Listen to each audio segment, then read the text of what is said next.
అలాగే ఏలూరు కెనాల్ కేవలం 5,000 క్యూసెక్కులు నీళ్లే వస్తాయి. మనకి రెగ్యులేటర్ లేదు. ఏలూరు కెనాల్ మీద 80,000 ఎకరాల ఆయకట్టు ఉంది. ఇవన్నీ 10 ఏళ్ళు పరిపాలించిన వాళ్ళకి తెలియదేమో, నాకు తెలియదు. కానీ అది కూడా అడిగిన పాపాన పోలా. ఆఖరికి 2 కెనాల్ని లింకప్ చేయండి 15,60,00,000 రూపాయలు ఆ రోజు ఆర్థిక మంత్రి యనమల రామకృష్ణుడు గారు కేటాయిస్తే దాన్ని గాలి వదిలేస్తే అది వాళ్ళ ఆ రోజు చేస్తే 15 కోట్లు అయిపోయింది. వాళ్ళ 38 కోట్లు అవుతుంది. అలాగే ఏలూరు కెనాల్ని ఎనికేపాడు యూటీకి కూడా నేను ఎమ్మెల్యే అయిన తర్వాత నేను సూపర్ 6 లో చెప్పకపోయినా రైతు సమస్యల ఎజెండానే ప్రధానంగా నేను జిల్లా బ్యాంక్ చైర్మన్ గా పనిచేసినప్పుడు కూడా రైతు సోదరులకి తక్కువ వడ్డీకి రైతు నేస్తం అనే పథకం పెట్టి అలాగే ఎడ్యుకేషన్ లోన్లు ఇచ్చా.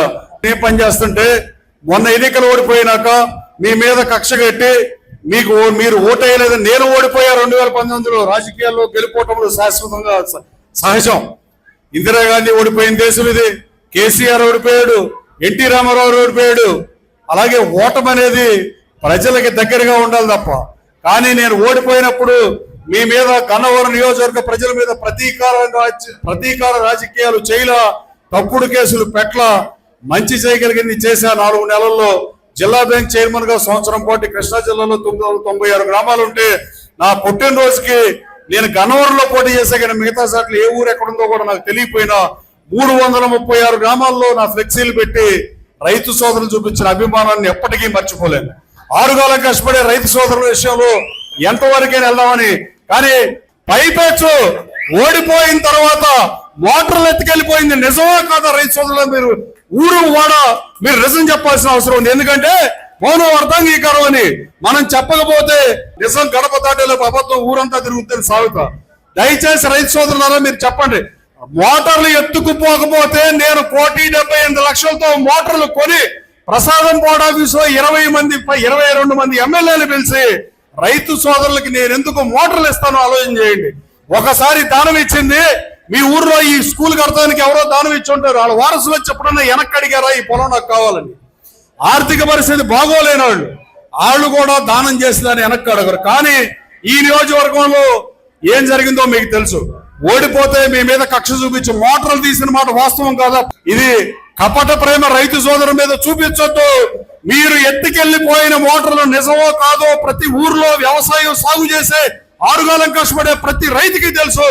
ముందు ఆ మోటార్లు వెనక్కి పంపించి మాట్లాడితే చిత్తశుద్ధి ఉంటది. కానీ నాకు ఓటేయలేదు, నేను ఓడిపోయానని చెప్పి దానం చేసిన మోటార్లు వెనక్కి తీసుకుంటూ ఏమనాలో తెలియని పరిస్థితి.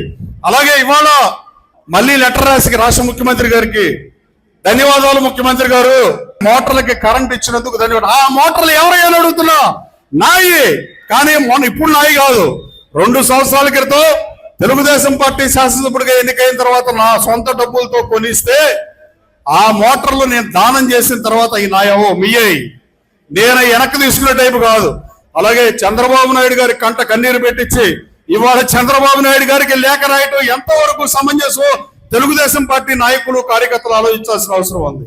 అలాగే పవన్ కళ్యాణ్ గారిని, అలాగే బీజేపీని అంటే ఈ ప్రభుత్వంలో మనం గెలిచి మీరు శాసనసభ్యుడిగా నన్ను గెలిపిస్తే మీకు నీళ్లు ఇప్పిస్తావు, నాకు తెలియక మాజీ శాసనసభ్యుడు వచ్చి ఇప్పిస్తాడా అని అడుగుతున్నా. అంటే చంద్రబాబు నాయుడు గారు నీ లేఖకి స్పందిస్తాడా, నా లేఖకి స్పందిస్తాడా? కనీస ఇంకిత జ్ఞానం లేకపోతే ఏమని మాట్లాడాలి, ఎందుకు మాట్లాడాలి?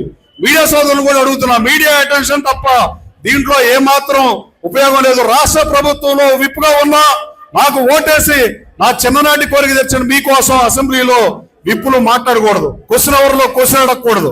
మళ్ళీ వాళ్ళు అభివృద్ధి చెందలేదు, ఇంకా అభివృద్ధి చెందాల్సిన అవసరం ఉంది, అక్కడ పోలీస్ అవుట్ పోస్ట్ లేదు, అక్కడ ఇంకా చాలా పనులు పెండింగ్ లో ఉన్నాయని అసెంబ్లీలో గన్నవరం సమస్యలను ఎలుగెత్తి చాటా.